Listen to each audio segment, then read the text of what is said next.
শনিবার বিশ্ব তামাক মুক্ত দিবস। Department of community health, Agartala government medical college and GBP হাসপাতাল ও মোহনপুরের কলকলিয়া গ্রাম পঞ্চায়েতের যৌথ উদ্যোগে তামাক বিরোধী বিশেষ সচেতন কর্মসূচি পালন করা হয় কলকলিয়া গ্রামকে দত্তক নিয়ে তামাক মুক্ত গ্রাম করার লক্ষ্যে।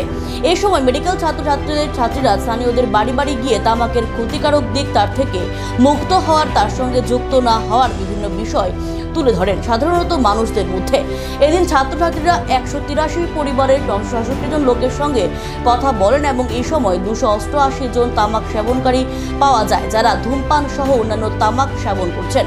এদের থেকে কিভাবে মুক্তি পাওয়া যায়, কি কি চিকিৎসা গ্রহণ করা দরকার, সে বিষয়ে পরামর্শ দেন ছাত্রছাত্রী সহ বিশিষ্ট চিকিৎসকরা। এই সচেতনতা কর্মসূচিতে উপস্থিত ছিলেন আগরতলা গভর্নমেন্ট মেডিকেল কলেজের principal doctor Anup Kumar Saha, doctor Subrata Baidya, সামাজিক স্বাস্থ্য বিভাগের head doctor Debashis Roy, doctor Kanak Chowdhury, deputy medical superintendent Agartala government medical college and GBP হাসপাতাল, ডক্টর অলোক নোয়াতিয়া, MIOSA সহ অন্যান্যরা। তামাক এমন একটা পদার্থ যার জন্য আমরা যার কাছ থেকে কোনো ধরনের উপকার পাই না।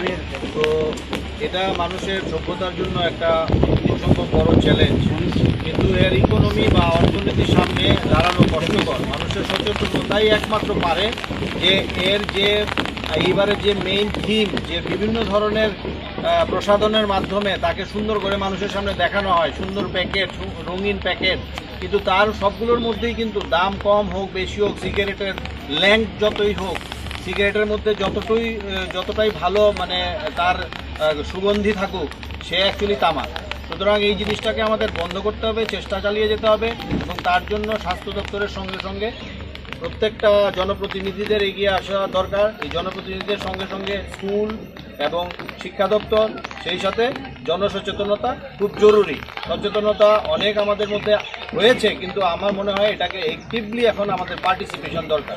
তো আজকে যতজন বলেছেন তারা ছাড়তে চান, আমরা 1 বছর পরে আবার দেখব যে তারা কতটুকু ছেড়েছেন, এবং এর মধ্যে আমাদের কমিউনিটি মেডিসিনের চলবে অ্যাডপশন প্রোগ্রাম, সেখানেও তারা এর উপরে কাজ করবে যাতে আমরা এই দুষ্ট জায়গা থেকে বেরিয়ে আসতে পারি।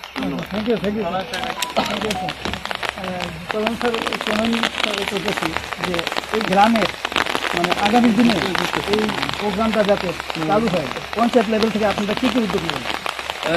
আজকে যেহেতু সরকারি মেডিকেল কলেজের পক্ষ থেকে, আমরা ভারত সরকারের পক্ষ থেকে যে বলা হয়েছে যে বিশ্ব তামাকু দিবস, তামাকুকে যাতে বর্জন করতে পারি আমরা, তো আমরা গ্রাম পঞ্চায়েতের সমস্ত বডি নিয়ে আমরা বসবো, তারপর সবার সঙ্গে আলোচনা করবো, করার পরে যে আমরা গ্রামটা কীভাবে প্রতিষ্ঠিত করা যায়, আর যে যুব সমাজ আছে তাদেরকে যাতে তামাকুর দিকে না যায় সেই পদক্ষেপ নিতে হবে।